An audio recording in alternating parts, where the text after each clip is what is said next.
Chief, we found something.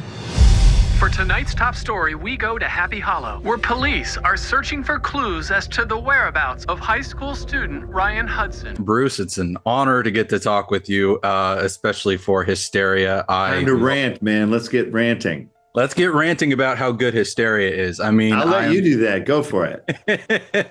I am 6 episodes in, and I am like, I can't wait to watch the final 2. It is so good. So Good. Obviously, we know you're no stranger to the horror genre, but what was it about Matthew's vision for this world that really drew you to want to be a part of it?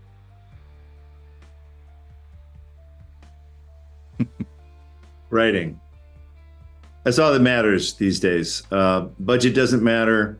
The director doesn't even matter. The producers don't even matter. The studio doesn't even matter. Writing is the only thing, because if you don't have it, you can have the greatest talent on the planet. No actor will bail you out of a bad script, and I know that for a fact.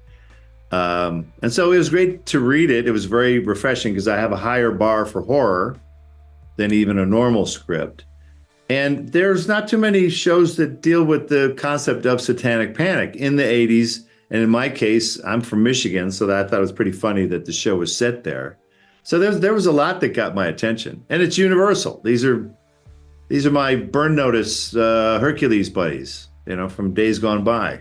I love that you got to have sort of a homecoming with this show. And so in talking about, your character and how much you loved him, I really love how he walks this line between being the sort of wise ass sheriff, but also being a very compassionate person for people like Spud. And I'd love to hear what it's like walking that line between those two very different personalities in a world like this. Well, that's what makes the character interesting. And that's what got my attention, because most cops are very dismissive. And I'm saying cops as portrayed in movies and TV shows.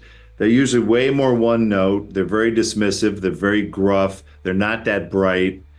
All the cliches, the cigarette, the coffee, the jaded, the alcoholism, whatever you want to do with a cop.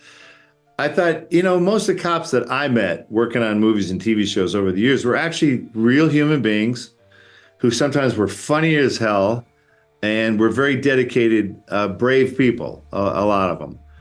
All you see are the clips, of course, this, because it's good media. The guy talking to the guy off the ledge, that's a bore. I mean, it is. It's who's going to watch that? The guy saving someone's life, unless it's dramatic, So any chance I got. So when I saw that, he didn't talk down to teenagers. He was bright, rational, approachable. He was a human being, and I thought, no problem. I can do this, because you want to do that. I want to imbue a person of authority, because our authority figures are not really hitting the home run right now. We got weird politicians. We got weird people running the show right now, and some of it pretty questionable. So it's nice to be able to have a positive portrayal, even in a horror show, of a person of authority, because you got a gun that gives you a lot of power. You actually do have a license to kill if you're a cop. Yeah, it's I love how, like you say, it's really refreshing to see a person of authority like yourself in this show get to have. And look, it's smart. It's smart writing, because it's way more realistic. Because then I think some people go, yeah, I know a cop like that. They're not all. My local cop wasn't so bad. We had guys. We were making our Super 8 movies when we were kids. On Sundays, our little town of Birmingham, Michigan, we could go in all the alleys and throw dummies off and stuff like that. And the cops would show up all the time because they said someone had thrown a body off of a building, and that was us throwing a dummy, Cop would show up and he'd go, oh, it's you guys again, and they'd go, get out of here, clean your mess up, get out of here, and that was it. No one got stomped, So anyway, it's good writing, and that's what got my attention, because there's not tons of good writing out there. Well, I love that it's almost like a full circle thing for you of having those kinds of officers in your life and now getting to be one on screen. So I see I'm almost out of time. I did want to ask you really quickly. You see it right there. I'm a big Evil Dead fan. I love that there are multiple new movies in the works. Can you tell me any insight, though, for how they might fit into the overarching timeline of the franchise? Well, we're always going to make them pay some respects to the franchise. It's not even a franchise. This thing came out of really nowhere. It's been percolating for years in different directions. They just got to pay some homage, and there's always going to be a threat.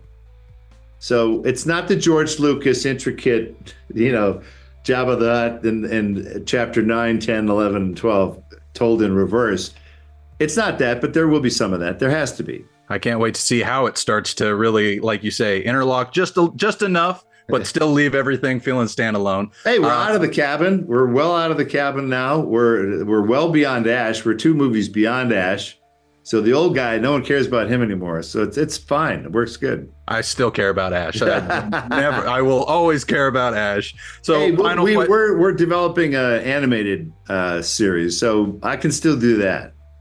I've been hearing you say it I'm like, keep my eyes Things like this take it. forever, though. So check back in about 5 years. As long as you're still attached, that's all that matters to me.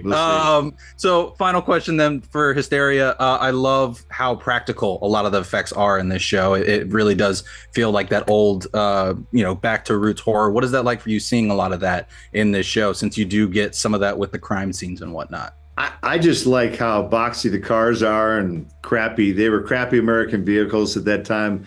I was a actor doing sales videos for the K car, the Chrysler K car in the late 80s. So I know how crappy those cars were. So it's just funny to see them come back and haunt me. Cars that sucked 30 years ago. Now we have a 30-year-old car that sucked. It's fun seeing the ashtrays on the tables and the pens and pencils. It was an analog world, and it's fun to see. They capture it so well, and I can't wait for people to see it. I got to wrap up, so I will get on out of here. But okay. Bruce, thank you so much for taking the time to chat with me. I truly thank you, my friend. Talk to you soon. The greatest trick the devil played was convincing the world that he didn't exist.